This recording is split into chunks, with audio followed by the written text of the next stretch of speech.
we have never done one with two people on our team in the same place at the same time. Nice. Yeah. So we're here Love in Westman HQ. Awesome. Yeah, you just go up a little bit more. She's trying to be COVID conscious, but yeah, I know. The screen looked what are bad. you gonna do? This is better. No, wait, here, I'll go this way. Let me go this way. It's kind of, I mean, yeah, to stay in frame Much too. better. Yay. Much better. Here you go. All right. So yeah, let's dive in. Well, look at you two. This is our first time doing this too together, so this will be fun. Fun. All right. So you wrote an amazing article. What was the title of your article for this edition of Served? It was Falling in Love All Over Again. It was. And talk to us about that article. So give us like a quick synopsis for those people that may not have read it yet, and they definitely should have. So it was kind of how I refound my love and passion for child nutrition. The need, COVID hit, and we had this need for innovation and this need to build things from the ground up that we had never done before. And you just kind of, after 15 years in the industry, yes, 15 years, you kind of get in a routine and you forget how fun and how thrilling and the reason you started in your career in the first place. And that's what the article's about. It's just kind of like finding my love for child nutrition all over again. So 15 years. So how old were you when you started? I was 23. Wow. My entire career has been in child nutrition. I started right out of my internship with our State Department of Education, and then was there for a year, and then became a food service director, and then went into the equipment side of it and did equipment sales for about a year and a half. Yeah, talk to me more about that, because I noticed that in the article. I had no idea that you were on the equipment side or on the industry side too. Yes, I've been on the industry side too. Yeah, so I did a little foray into the industry side. I really enjoyed it. I learned so much. It was really great to kind of see the other side of things and kind of understand like that full circle. I worked for a really great boss and really enjoyed, working with him and his team.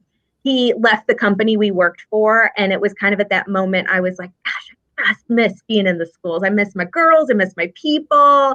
Yeah. I miss the kids. I mean, that's really where my heart lies. So I came back at that point into being a child nutrition director. So your passion was with the students in the district. Yes. So you went back. Mm-hmm. That's awesome. Yeah. So it almost took a global pandemic for you to fall in love with your job all over again. Yes. Have you guys ever done Myers-Briggs or the Enneagrams or anything like that? Okay. Oh, yeah. I'm an ESTJ. I'm a very regimented, very efficient type of person. So I'm not much of a dreamer. I'm not much of an outside my box. I created a program. I created it so it runs and it runs well. So why do anything different? And so I got stuck in that. I got really stuck in that. And so the pandemic hitting us took me outside of that box. I had to step outside of that box and kind of reimagine how we do things. And again, that was just kind of really just sparked the whole reason I went into child nutrition and like the love I have for it.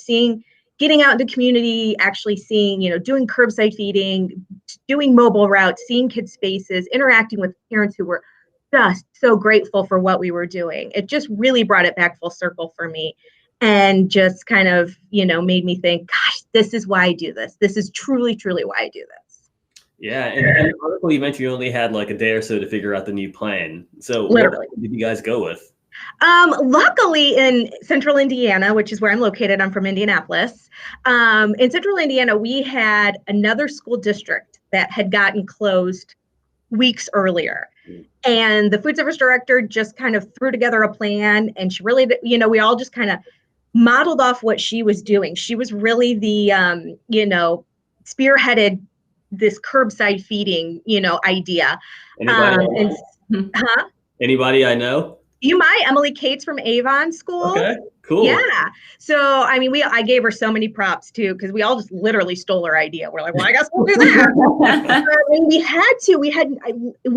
I got called in by my admin team at like 4:00 on Thursday and said, we're closing school and you need to feed kids Monday.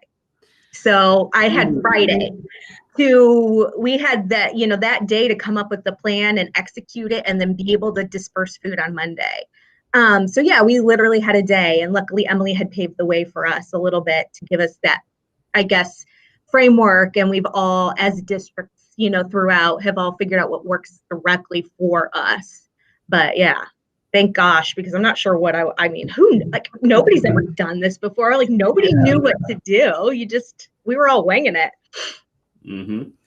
So what did you guys do as far as your mobile feeding? Because you guys did that too, right?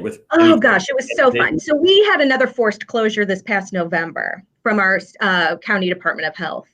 And I really wanted to reach more students than we had been. And so I partnered with our transportation team and just said, I'd really like to do this. They were completely on board. And so they helped us create 7 routes with about 50 stops throughout our community. And we literally just loaded up buses, and I would put an employee on each bus, and the transportation department had employees on the buses, and they would just drive pretty much their normal bus routes. And we'd just stop at certain places, and we would just hand out food at each of the stops. And it was wildly successful in our community. I wasn't sure how it was going to be taken, but we were doing at our peak about 1,200 meal sacks on our mobile routes alone a week. So it was very successful, very successful. That is huge. And how many schools do you have in your district? I have, oh gosh, you're going to ask me that. Well, I have 11 schools, but I have 12 kitchens. Our high school has 2 kitchens. Oh, okay. And then we also have a preschool staff daycare building that we do food service for. So I also include that. If you look us up on, the internet, it wouldn't show that building, but we do have 12 kitchens that we run food service out of. Okay, cool. And in the article, you also mentioned something about things that you're going to do in the upcoming school year to fall in love with your program over and over and over again. So what? I honestly don't know what that is. I don't know yet, but I just becoming more engaged. There's just those times where I'm like, I'm leaving the office. I'm going to go out into my buildings. I'm going to go talk to my employees. I'm going to go connect with the kids. What is it? What can it be? I love the idea of somehow maybe keeping our mobile routes for the summer, if it's possible. So kind of taking what we're doing now, and if we have to change it for normal summer operation, doing that. Luckily, my team has been amazing, my admin team that's here in my office. And so, they'll help take on any random idea I have. So I think our next step is, we're kind of back settled in from Christmas break. We're going to have a goals planning meeting and kind of talk about what those things are. And I'm really going to push myself to really step outside of my normal box and kind of do something that I wouldn't normally do, but I know it'll just be so good for our department and our students and our community and myself, because it's so satisfying. If you ever need a sidekick, I know someone that does a really good job in a Spider-Man costume that will go serve your students breakfast for National School Breakfast Week or anything else. I'm in. That sounds awesome. That sounds super fun. Yeah, well, Betsy, thank you so much for this quick recap. I'm not going to have this go too long because we're going to have you on our podcast, which we're really excited about. So when we do that, we'll dive in some more. Perfect. But for anybody watching, reading, where can people get a hold of you, Betsy, if they have questions? Well, I'm at Franklin Township Community School Corporation in Indianapolis, Indiana. You can look up our website. It's ftcsc.org. And my email is betsy.willard@ftcsc.org. Awesome. And we'll also put that on screen for all you guys watching. And Betsy, thank you again for contributing, hanging out with us right now, and for joining us on the podcast. Super fun. Thank you, guys. All right. That was quick and easy, right? Yeah. Oh, she left. Right. Okay. I'm like crying. These lights are burning my eyes. Like. Oh, you're back. Oh, yeah. That's weird. Okay. Yeah, she didn't leave. I just made it to where there'd be a good. Okay. Okay, cool.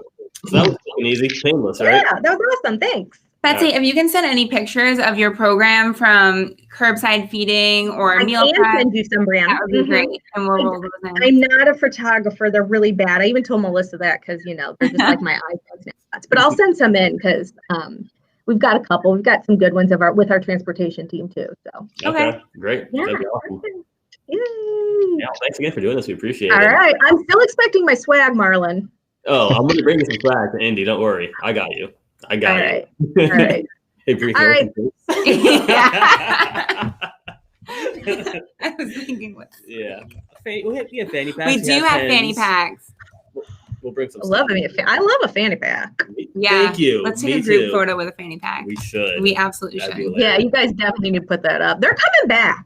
They are. They've been back for Marlon for a while. I've been rocking them for over a year. I love Oh fanny. yeah, I think I've had one for about a year. I went on a girls' trip and I got everybody fanny pack. There you go. You know. There you go. Love it. All right, cool. Well, we'll go ahead and we'll edit this. We'll let you take a look at it, and we're gonna add it into Served, and then yeah, we'll be talking to you again in like 2 weeks, a week or two. Yeah. Something like that. Yeah. The Quick. 12th. Yeah. Awesome. Thanks, All right. guys. Thank you. Have a good day. Bye.